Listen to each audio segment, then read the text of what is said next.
ఈ నవరాత్రుల్లో మొదటి 3 రోజులు అమ్మని పార్వతిగా కలుచుకుంటూ ఉంటాం. ఇక రెండవ 3 రోజులు కూడా అమ్మవారిని లక్ష్మీ స్వరూపిణిగా, లక్ష్మీ శక్తిని మనకు అందించే, అష్ట ఐశ్వర్యాలని కలిగించే లక్ష్మీ రూపంగా కొలుస్తూ ఉంటాం.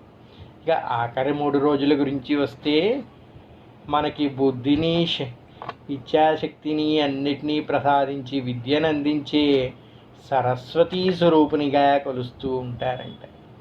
మొదటి 3 రోజులు పార్వతీ రూపంగా, రెండో 3 రోజులు లక్ష్మీ రూపంగా, మూడో 3 రోజుల్ని సరస్వతీ స్వరూపంగా భావించి అమ్మవారిని ఆరాధిస్తూ ఉంటారు.